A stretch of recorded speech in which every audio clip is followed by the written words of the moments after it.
Donc partons pour une ronde. Donc on va faire une ronde d'ouverture. Donc je double-clique sur ronde d'ouverture. Il me demande si je veux effectuer un départ en ronde. Je fais oui. Il me demande l'identification de celui qui part en ronde. Ben, ça va être alpha. Alpha, il va avoir 4 fois 0 pour valider. Et ici, on découvre que le petit bonhomme est en train de marcher. Donc la ronde, elle est partie.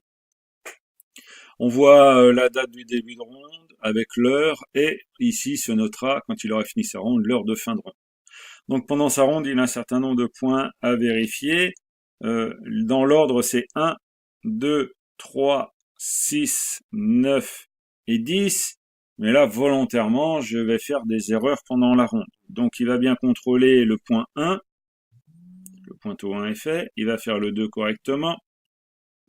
Mais il va aller faire le 4 qui ne fait pas partie de la ronde. Puis il va bien faire le 3.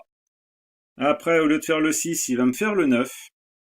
Puis il va me faire le 6 et il va bien terminer par le 10. Donc il a fini sa ronde, donc cette personne va donc revenir au PC de sécurité, va donc brancher son contrôleur ronde sur le port USB et il double-cliquera sur ouverture de ronde pour dire qu'il a effectué son retour de ronde. Donc on lui fait oui, hein, il a bien fait son retour de ronde. Il me demande l'identification, c'est toujours alpha, c'est toujours ces 4 fois 0. Le contrôleur de ronde va donc transférer les informations du pointeau. Voilà. Donc, si on regarde bien, voilà ce qu'il a fait. Il a bien contrôlé le point numéro 1 qui était à faire. Le point numéro 2, il devait le faire, donc c'est en vert également.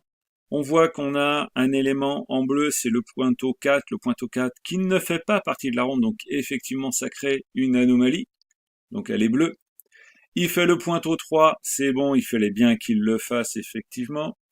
Par contre, après le 3, il devait faire le 6, mais il a fait le 9, donc le 9 fait partie de sa ronde, mais c'est donc en orange pour dire qu'il ne l'a pas fait au bon moment.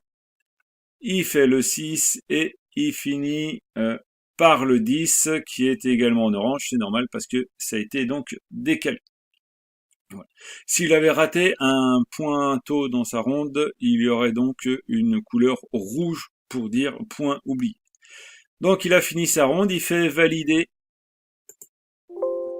Cette ronde a déjà été effectuée, ok, elle est là et on la voit bien. Il a donc enregistré donc ce qu'il a fait. On peut voir qu'ici j'avais fait une autre ronde où tout était bleu, d'accord, et qu'on voit que là il y a des points rouges, c'est-à-dire que ces éléments-là n'avaient pas été contrôlés. Voilà, une autre ronde de fermeture, donc pareil.